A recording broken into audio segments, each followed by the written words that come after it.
Welcome to Truth Uncovered, where silence speaks louder than noise, where stillness reveals what we've been running from, where one choice, one single moment, can shake the very foundation of the life you thought was fine. Let me ask you something. Have you ever opened your eyes in the morning and realized the life around you is not broken, it's just painfully unchanged? Not in ruins, not dramatic, not catastrophic, but frozen, stagnant, like a lake with no wind, no ripples, just still. That's where this story begins. And what happened next changed everything. Part 1. The Illusion of Stability. My name doesn't matter. You've never met me, but I promise, you know me. Maybe because you are me, or you were. I had what people would call a stable life. A husband, a home filled with framed photographs and scented candles, a joint savings account, meal prepping on Sundays, a perfectly curated routine that looked flawless from the outside. Even I believed it. But here's the trap. Stability isn't always peace. Sometimes it's the cage you decorate beautifully, while your spirit quietly starves. I used to wake up next to a man who once felt like a sunrise. Now, he was just part of the furniture. He didn't hurt me, he didn't cheat, he didn't shout or disappear. But somehow he vanished anyway. Our conversations became weather reports. Our affection reduced to brief shoulder touches. We were functioning, like business partners who happened to share a bed. And somewhere along the line, love stopped coming home. Part 2. When the wind changed. Enter Elias. He arrived on a Tuesday. New hire, fresh face. His name was Elias. Now, before you jump to conclusions, this isn't a cliché love story. It wasn't fireworks and lust. It was presence. That's what shook me. He was fully there. When Elias walked into a room, the air shifted. Not because he demanded attention, but because he noticed. Not the loud kind of attention, but the quiet kind, the kind that sees. He was 5, maybe 6 years younger. But age was never the thing. On his second week, he said, "New perfume today?" I froze. Floral. Light. It was different. Yes. But subtle. My husband hadn't noticed a new scent in 2 years. And this stranger? He clocked it like it was a storm front arriving from the west. I laughed it off. Told myself it was nothing. I didn't wear it for Elias. At least that's what I told myself. But in that one small moment, I remembered what it felt like to be seen. Part 3.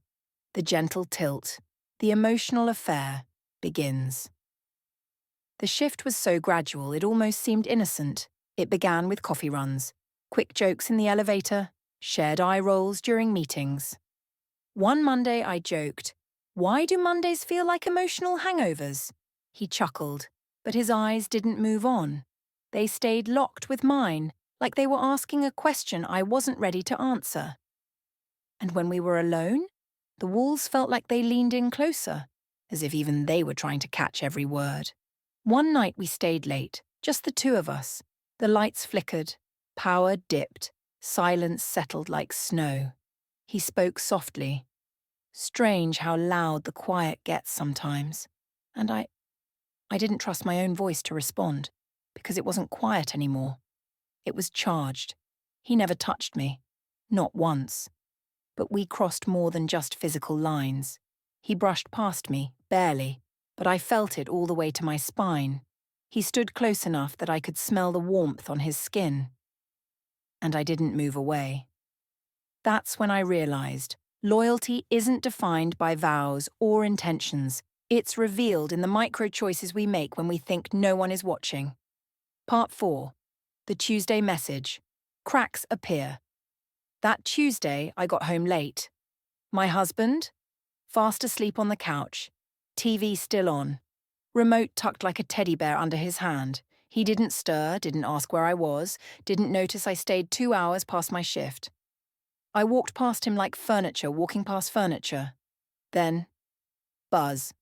Elias. Hope you got home safe. 5 words. but they hit like thunder. No one had asked me that in years, not the man who once promised to protect me forever, not even friends. I stared at my phone, typed, deleted, typed again. Me. I did. Thank you, he replied in seconds. We messaged until midnight. No flirting, no seduction. But something opened inside me, something that had been locked away for years. Part 5. The coffee that changed everything. The next morning, he brought me coffee. Thought you might need a boost, he said with that same quiet calm. The cup was warm. I wrapped my fingers around it, feeling heat surge through my skin. His fingers brushed mine, and, for the first time, I didn't pull away. People think affairs begin in dark hotel rooms. They don't. They begin in gaps, in silences, in eyes that hold your gaze a second too long, in words unspoken but felt. And that morning, I stopped pretending. Part 6. The storm. And the sentence I can't forget.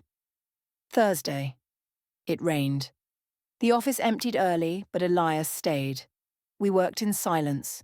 The sound of rain against the windows. It became a rhythm, a heartbeat behind our silence. I cracked a joke. He didn't laugh. He just looked at me and said, "You don't deserve to feel this lonely." That sentence hit me like an earthquake. No one had said anything like that to me in over a decade. We sat on the floor, ate takeout like two kids hiding from curfews. He told me about his mother, how she worked 2 jobs but still tucked him in every night.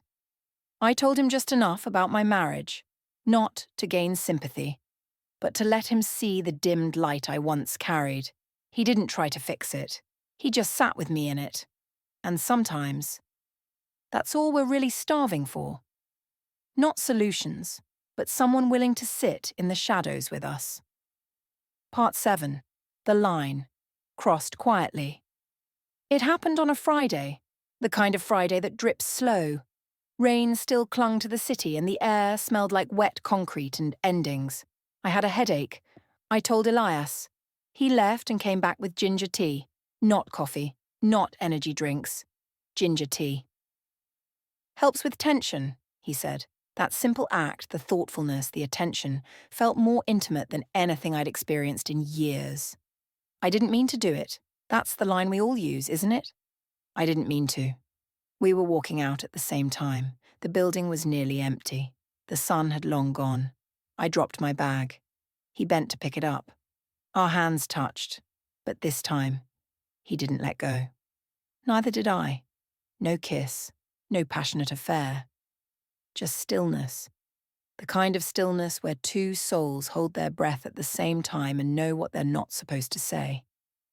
But the silence screamed louder than any confession.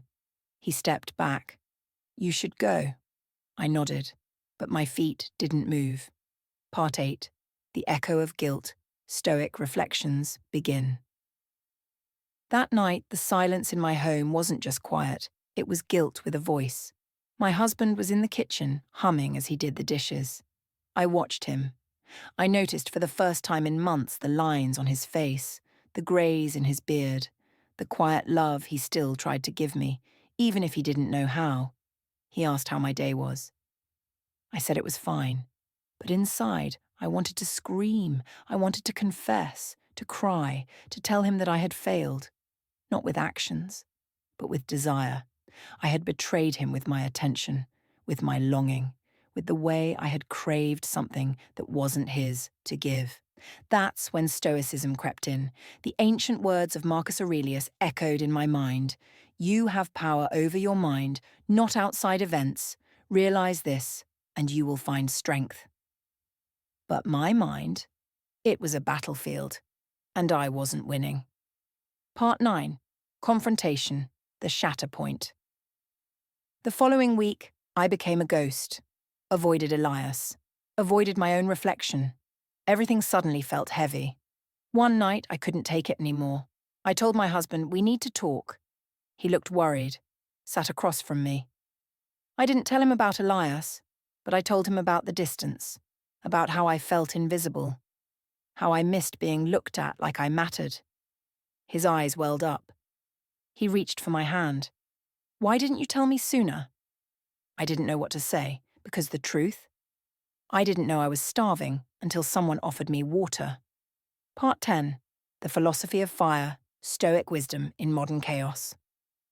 Stoicism teaches us, it is not things themselves that disturb us, but our opinions about them. Epictetus. It wasn't Elias who broke my marriage. It was my neglect, our shared complacency. My failure to understand that love needs tending, like a fire that doesn't scream when it's dying, it just dims until there's nothing left. Elias wasn't the cause. He was the mirror. He showed me the parts of myself I had locked away, the part that longed to be pursued, the part that still wanted to feel alive, the part that wanted to be chosen, not out of habit, but out of hunger. But here's what Stoicism also teaches. Desire is not fulfillment. Feeling seen is not the same as being whole. Part 11. The turning point. Owning the fallout. I stopped texting Elias. No explanation. Just silence. He didn't chase me. And I respected that. I sat with my guilt. I owned it. Didn't run. Didn't romanticize it. I started therapy. Alone. Not as a couple. Not yet. I needed to face myself before I could face what we were. One session hit me harder than the rest. My therapist said, "You didn't want a new man. You wanted to feel like a new version of yourself." That cracked something wide open. She was right. What Elias stirred in me wasn't about him, it was about me. And maybe the real betrayal wasn't against my husband. Maybe it was against the woman I promised I'd become. Part 12. The end or the beginning. Did I save my marriage? We're trying. We now eat dinner at the table. We ask each other questions. Real ones. Some nights still feel empty. But other nights feel like a small spark might still be hiding under the ashes. I never saw Elias again. He left the company 3 months later. I heard he moved cities. Sometimes I think about him. Not with longing, but with a kind of solemn gratitude. He held up a mirror I didn't know I needed. Not all temptations are evil. Some are lessons dressed in desire. And if we listen, if we pause, if we remember that virtue is the highest good, then we can use the fire not to burn, but to wake up. Closing. Final Stoic reflection. Marcus Aurelius once said, "The soul becomes dyed with the colour of its thoughts." And my soul? It had been greying for years.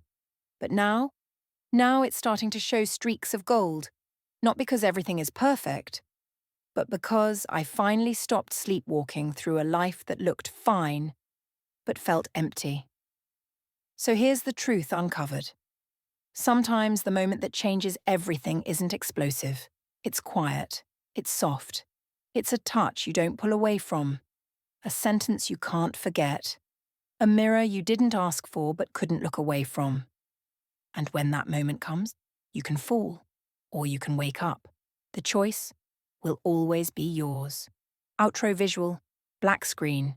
One sentence fades in. Real power lies not in what you feel, but in what you do next. Narrator's voice returns, calm and firm. Thank you for watching Truth Uncovered.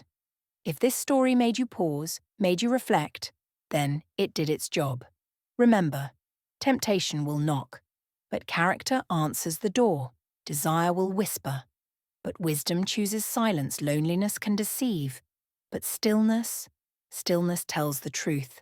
Stay aware, stay disciplined, stay human, and above all, choose virtue over momentary comfort, because the one moment that tempts you may just be the moment that teaches you the most.